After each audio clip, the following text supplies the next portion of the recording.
un día el director de la Rambla me dijo, ¿y por qué escribe usted? Digo, pues porque me gusta mucho escribir, yo quiero ser escritora. Dice, lo que usted tiene que hacer antes de escribir es vivir. Y era un consejo extraordinariamente bueno, ¿eh? ¿Y lo siguió? A la fuerza.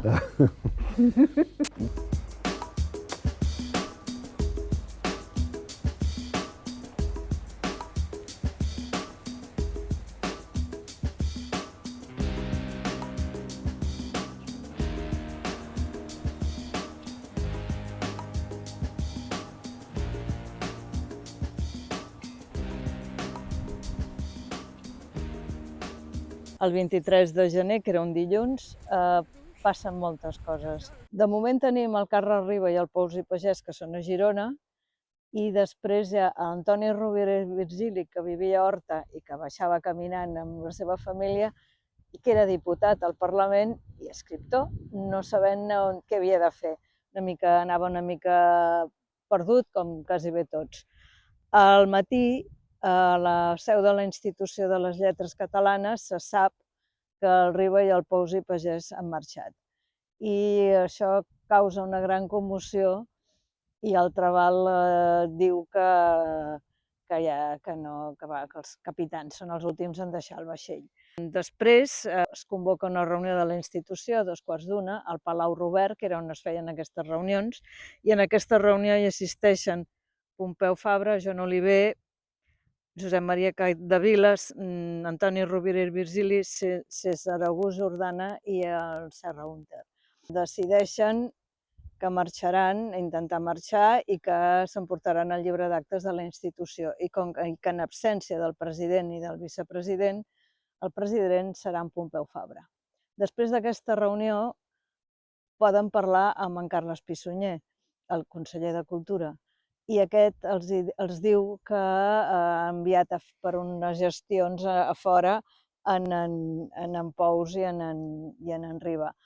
No sé si s'ho van acabar de creure, però els va tranquil·litzar i també els va tranquil·litzar saber que podien tenir la tarda al bibliobús per poder fugir uns quants i que s'estava organitzant la sortida dels escriptors catalans de la institució i els que creguessin que els perillava la vida.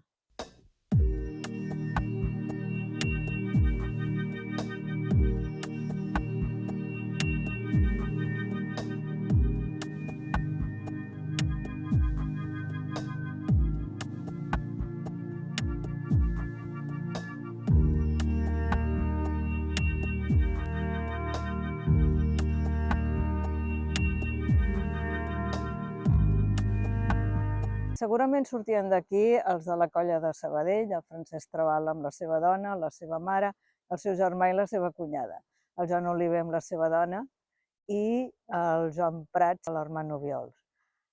Passen per la Institució de les Lletres Catalanes, és a dir, segurament per la Rambla de Catalunya, i allà recullen, jo crec, que Mercè Rodoreda i Lluís Montanyà. César August Jordana i Josep Maria Capdevila es posen d'acord per marxar junts cap a Olot. La cosa és que el Xavier Benguerel fa un embolic i marxen a Olot ells, Capdevila i la família Jordana, a 2:45 de la tarda. Això m'ho va explicar el fill del César August Jordana, en Joan Jordana, que és un dels que hi va anar-hi. Per tant, és de primera mà. Aquesta fugida de Barcelona, el 22 i 23, sembla una mica improvisat, però el que jo he llegit en el llibre del Bibliobús de la Llibertat és que una setmana abans els que demanaven que es fes un pla d'evacuació, Bosch i Gimpera, per exemple, eren titllats de derrotistes. Per això ningú gosava començar a fer un pla. A les seves memòries, el Pissunyer diu que uns dies abans ja també ho havia començat a plantejar.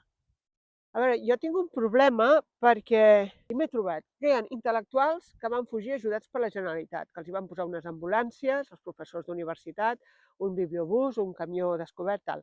Uns que es van quedar, uns que se'n van anar pels seus propis mitjans, els altres que estaven al front de guerra i van fer reculada, i els altres que ja se n'havien anat al 36. Llavors, Puc fer un Canva?